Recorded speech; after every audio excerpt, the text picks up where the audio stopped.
Muy bien. Que sean Pastor, sencillos. Sí, dos sencillas. Pastor, en cuanto al bautismo de Juan, el Señor Jesús, bueno, el versículo dice que subió del río Jordán después de haber sido bautizado por el bautismo de Juan.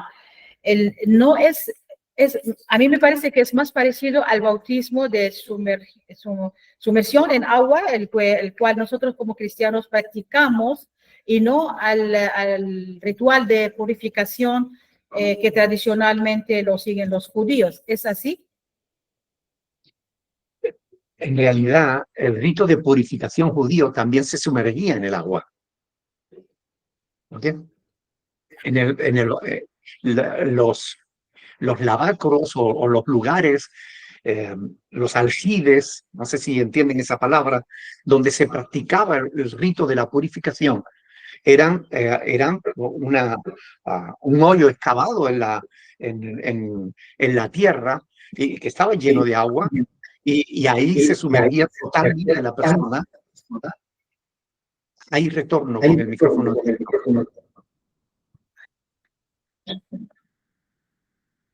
De modo que los judíos se introducían en el agua, o sea, se agachaban hasta ser cubiertos con el agua. Y lo que pasa es que ellos lo hacían 7 veces y demás, ¿no? Pero el bautismo cristiano tiene un significado diferente, porque como explica el apóstol Pablo en Romanos capítulo 6, versículos del 3 al 4, cuando somos bautizados en Cristo, lo somos en su muerte y en su resurrección. Entonces, el bautismo cristiano, el cuerpo queda sumergido, simbolizando la muerte, y cuando sale del agua, estamos simbolizando que hemos nacido a una nueva vida, ¿no? Algo que ya ha debido ocurrir antes, si no el bautismo no tiene validez, ¿no? Pero ambos se sumergían en el agua. Pero claro, el bautismo de Juan era diferente, era simplemente un bautismo para arrepentimiento. Era un rito de purificación que no tenía que ver con la fe en Jesús, ni tenía que ver con la identificación del cristiano que se bautiza identificándose con Cristo en su muerte y en su resurrección. Por eso el bautismo cristiano y el bautismo de Juan son absolutamente diferentes, aunque la forma podía ser similar en parte, ¿no? Ok, pastor, claro, muchas gracias.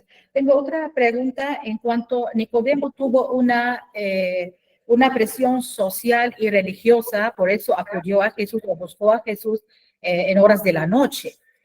Cosa que también similar pasa de gente como del trasfondo del cual yo vengo. ¿Cómo entender esto? Porque si uno permanece en tal país, es difícil declarar su fe. Y también si convive afuera, pero con gente que también de su entorno o de sus paisanos, vamos a decirlo. Cuesta también poder abiertamente profesar su fe. Creo que me entiende, pastor. Te entiendo perfectamente. Cómo tomarlo, cómo hacer, cómo actuar para que a la vez no estemos avergonzados, porque el Señor Jesús dice, el que no me reconoce delante de la gente, yo no lo reconoceré, o el que se avergüenza de mí delante de la gente, yo también, ¿no? El versículo que menciona en el Evangelio. Entonces, Mateo 10, del 32 al 33. Así es. Cómo actuar o cómo entenderlo y cómo lo ve el Señor. Bueno, actualmente bautizarse es algo que no cuesta ningún trabajo, ¿ok? Nosotros podemos celebrar un bautismo, sea en la playa, en un río, en una plaza pública, en una piscina, donde queramos, y no cuesta ningún tipo de trabajo.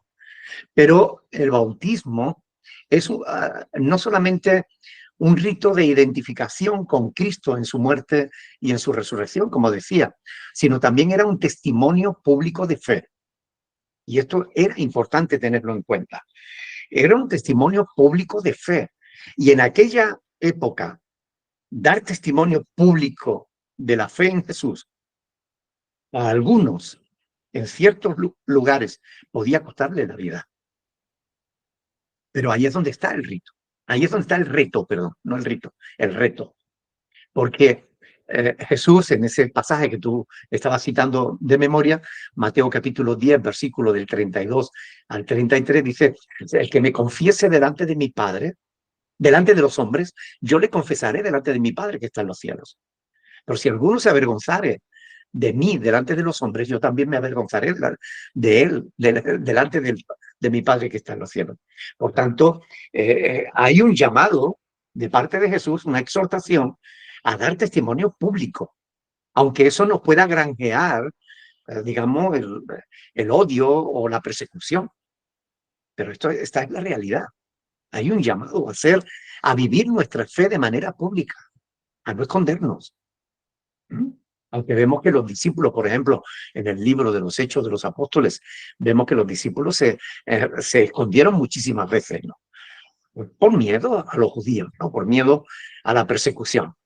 Pero el reto es que somos exhortados a vivir nuestra fe públicamente, con valor, con denuedo, en la confianza de que Dios nos va a ayudar, ¿no? Aunque eso no significa que no vayamos a sufrir la persecución. Recuerden que la mayoría de los apóstoles, menos Juan, todos murieron de manera violenta, precisamente por dar testimonio público de su fe. ¿Qué? Pero es el reto, es a lo que Dios nos llama, a que demos testimonio de nuestra fe en Jesús. Si nos escondemos, ¿cómo la gente podrá entender el Evangelio? ¿Quién les predicará? ¿Okay? No sé si con esto respondo tu pregunta, Nura. Sí, pastor, muchas gracias. De nada. Jolie. Pastor, qué gusto de verle. Me da mucho gusto haberle visto en sus Igualmente. vacaciones. Que Dios lo bendiga. Pastor, Gracias, yo tengo una pregunta que la tengo desde antes de las vacaciones que nos dimos con usted, ¿no? Mire, en Génesis 1:26 dice, Ajá. entonces dijo Dios, hagamos al hombre a nuestra imagen conforme a nuestra semejanza. ¿Por qué le hago esta pregunta? Porque muchas personas piensan que somos nosotros creados a la imagen de Dios, o sea, tal como somos humanos. Pero yo entiendo que Dios es espíritu, no tiene forma, pienso, ¿no? Al decir Dios, hagamos al hombre a nuestra imagen, yo pienso que está haciendo,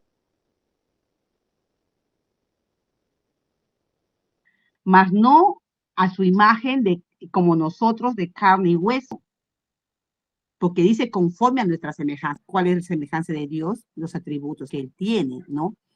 Eso es lo que tengo esa duda, pastor, porque el miércoles en el estudio, el lunes en el estudio que he tenido, el miércoles creo que fue, diferimos esto. Entonces yo les explico mi modo de pensar que Dios no es espíritu y no tiene forma, ¿no? Jesucristo tomó la forma de hombre cuando vino a la tierra, pero es espíritu.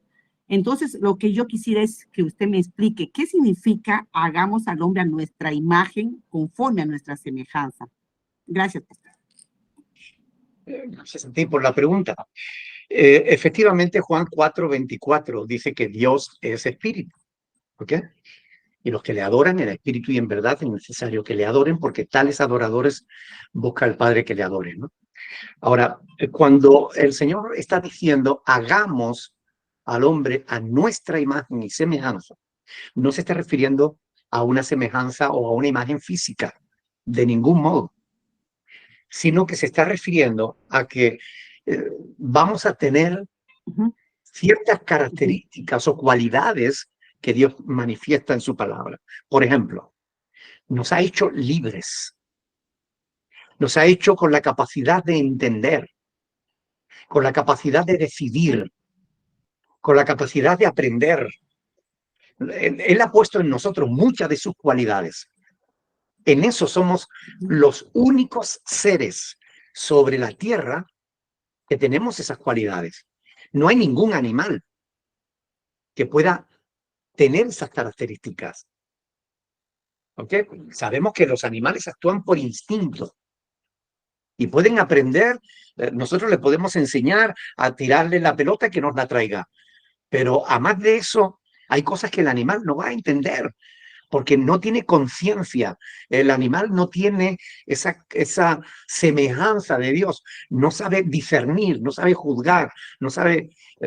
Él va a actuar por instinto. Si tú lo tratas bien, él te va a tratar bien. Si tú lo tratas mal, él te va a ladrar. Pero nosotros somos seres que Dios ha puesto en nosotros cualidades increíbles. La misma cualidad de aprender. Las cosas que el ser humano es capaz de aprender. Bueno, hace 100 años, si miramos la sociedad de hace 100 años para atrás, bueno, en estos últimos 100 años hemos aprendido todo un mundo. Y con las nuevas tecnologías, con todo ese conocimiento acumulado a lo largo del tiempo, cada vez nos cuesta menos avanzar en conocimiento, en ciencia, en tecnología. Es increíble. Ningún otro ser sobre la Tierra vemos que haga eso. Ningún animal puede escribir una poesía, ni hablar, ni comunicarse como nosotros nos comunicamos. En eso somos semejantes a Dios, ¿ok? En la capacidad de discernir, de juzgar, de tomar decisiones, de ser responsable con las decisiones que tomamos. En eso somos semejantes a Dios, ¿ok? No en cuanto al físico, porque Dios no tiene físico, ¿ok? Cuando se dice, los ojos del Señor están sobre los justos y atentos sus oídos al clamor de ellos, esos son antropomorfismos. Es decir, son figuras literarias que se utilizan para que entendamos que Dios lo ve todo y lo oye todo. Pero Dios ni tiene ojos ni tiene oídos. ¿Ok? Es antropomorfismo. Por tanto, lo que nos quiere decir es que Dios sin ojo lo ve todo, sin oído lo oye todo. ¿Ok? Dios no tiene físico, no tiene cuerpo como nosotros. Dios es espíritu. En eso estás correcta, porque Juan 4:24 lo confirma, ¿verdad? Pero cuando dice hagamos al hombre a nuestra imagen y semejanza, se refiere a esas cualidades o características que tiene Dios y que las ha puesto únicamente en el ser humano.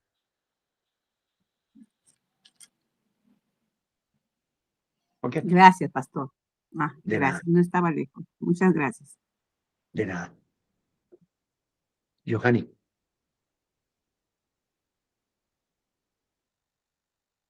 Sí, pastor.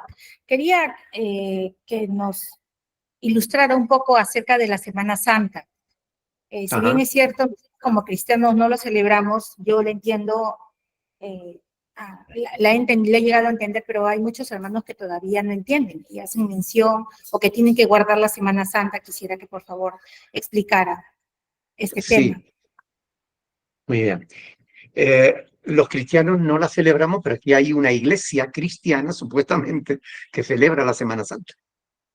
Sacan un paso a la calle. O sea, sacan una cruz y dicen que es el paso del Cristo resucitado. Es increíble, ¿no? Pero hay iglesias, estas modernas, que tratan de adaptarse al mundo en vez de predicar el Evangelio para que el mundo se adapte al Evangelio, ¿no? Bien, ¿qué es la Semana Santa? La Semana Santa es una tradición católico-romana nacida de la superstición, ¿ok? Por ejemplo, cuando había una sequía y los campos no se podían sembrar y si se sembraba la semilla se quemaba y sacaban sus ídolos a la calle en procesión, pensando que de esa manera iba a llover. Cuando había catástrofes o lo que sea, sacaban sus ídolos a la calle. Y llegó un momento en el que, y especialmente aquí en España, eso es, la Semana Santa se vive de una manera increíble. Es decir, aquí está muy arraigada en el corazón, especialmente en Andalucía. Yo soy andaluz. Bueno, ya ando a pilas, ¿no? Porque llevo muchos años aquí en Canarias, pero en mi tierra la Semana Santa se vive con una intensidad enorme. La gente trabaja durante todo el año para preparar sus pasos, sus ropas, en fin, la gente que se mete debajo del paso, acaban arriñonados, acaban con... Es un verdadero suplicio levantar un paso que tiene, yo qué sé cuántos miles de kilos tiene eso, ¿no? Pero todo eso está basado en algo que es contrario total y absolutamente a la voluntad de Dios, y es la idolatría. La Semana Santa es pura y dura idolatría. Es adorar imágenes. Yo quiero que lean conmigo un pasaje de las Escrituras. Vamos a ir al Salmo 115 y vamos a leer este pasaje de las Escrituras. Salmo 115.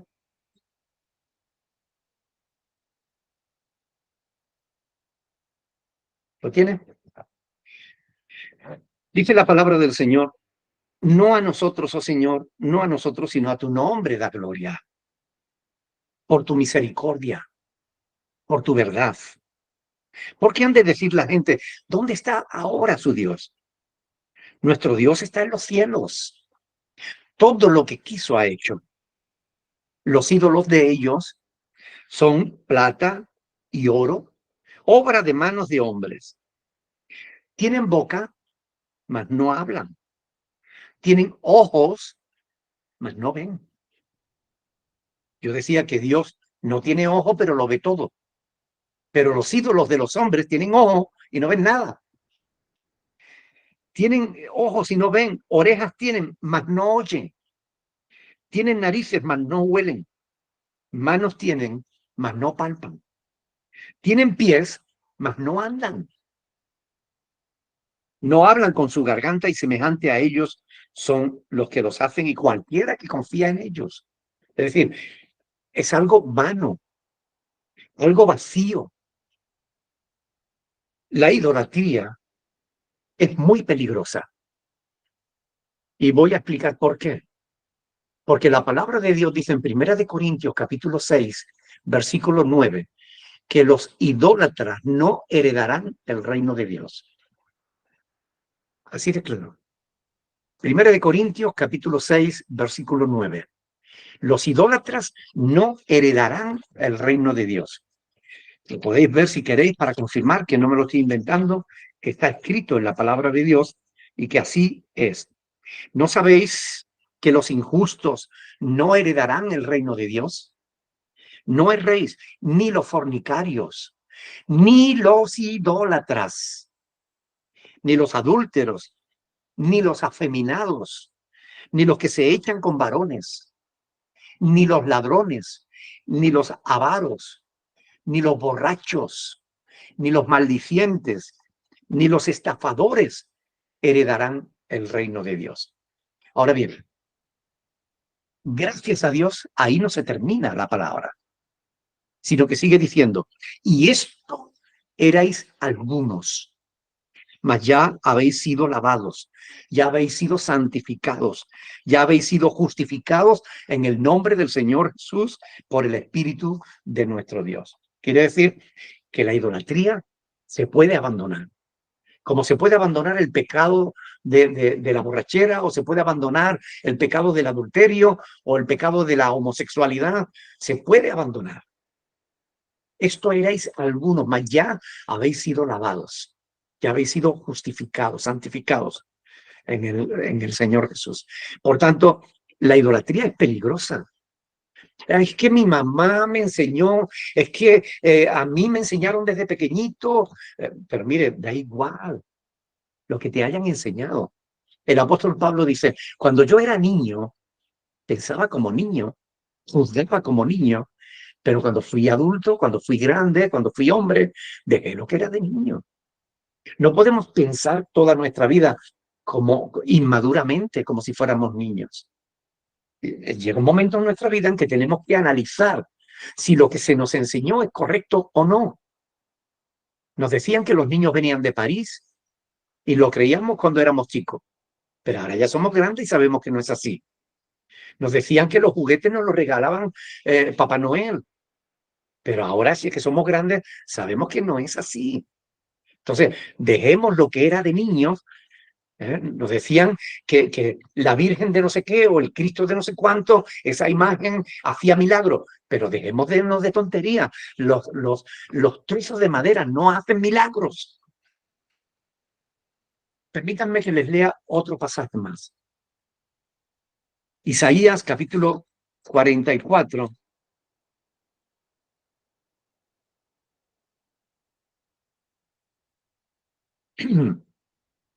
Versículos, a partir del versículo 13.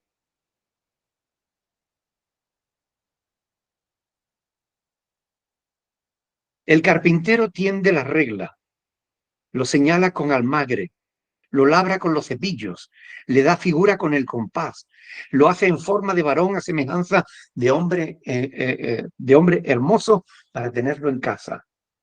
Corta cedros, toma ciprés y encina que crece entre los árboles del bosque, planta pino que se críe con la lluvia. De él se sirve luego el hombre para quemar y toma de ellos para calentarse. Está hablando de la madera que coge en el campo. Enciende también el horno y cuece panes. Hace además un dios y lo adora. Fabrica un ídolo y se arrodilla delante de él. Parte del leño quema en el fuego. Con parte de él come carne. Prepara un asado y se sacia, se calienta, después se calienta y dice, oh, me he calentado. He visto el fuego. Y hace de sobrante un dios, un ídolo suyo. Se postra delante de él y lo adora y le ruega diciendo, líbrame porque mi Dios eres tú. ¿Y qué dice el Señor? No saben ni entienden, porque cerrados están sus ojos para no ver y su corazón para no entender. No discurre para consigo, no tiene sentido ni entendimiento para decir, parte de esto quemé en el fuego. Sobre sus brasas cocí pan, asé carne y la comí. Haré del resto de él una abominación, es decir, algo aborrecible. Me postraré delante de un tronco de árbol. Esto es palabra de Dios. Y esta palabra de Dios está aquí para que entendamos que Dios aborrece, abomina la idolatría.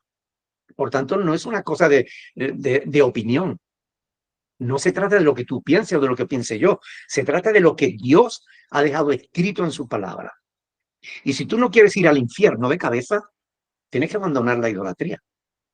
Porque si sigues practicando la idolatría, tú no vas a heredar el reino de Dios. Perdónenme si algunos de ustedes son idólatras. Pero es que es la verdad. Entonces yo tengo la responsabilidad como siervos de Dios de decirles, están en riesgo, están en peligro. Sean inteligentes. Si necesitan un milagro, pídanselo a quien de verdad se lo puede dar. Mi mamá solía decir, donde hay patrón no manda marinero. Donde hay capitán no manda marinero. Mire, el que tiene poder para hacer milagros es Dios. Los ídolos de madera, de cayola, no tienen poder para hacer milagros. Y cuando uno ve en internet esos vídeos que empiezan a pasearlo y uno, ¡bom!, se cae y se rompe el ídolo y la gente llora. ¿Pero por qué lloras si lo que estabas creyendo era una mentira que tú mismo te has fabricado? Seamos inteligentes. Abandonemos la idolatría. Adoremos al Dios que está vivo, que es real, que sin tener ojos todo lo ve, que sin tener oídos todo lo oye, que sin tener manos es capaz de bendecirte más de lo que tú te imaginas, que sin tener pies está en qué lugar donde tú quieras que vayas. Así es Dios. ¿Qué necesidad tenemos de acudir a alguien más? Si Dios nos está diciendo, pedid y se os dará, llamad y se os abrirá. ¿Qué necesidad tenemos de acudir a un trozo de árbol que ni nos oye ni nos puede responder. Seamos inteligentes. Gracias, pastor, por la respuesta. Muy amable. Gracias. ¿Alguna otra pregunta? Parece que ya no pasa.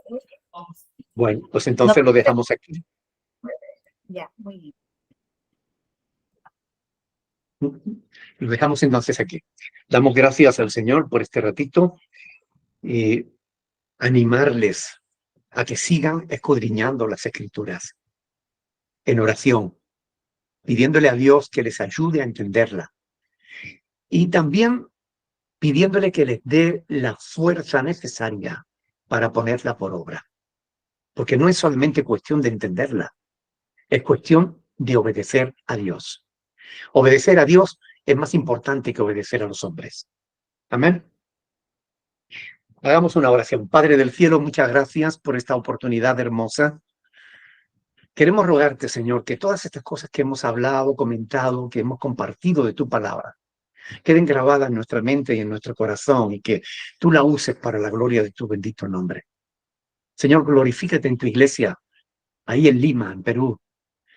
Bendice a mis hermanos, Señor, y haz que la iglesia crezca, que otras personas, que ellos puedan compartir su fe con otras personas y que tu fe, que tu palabra, Señor, corra y sea glorificada.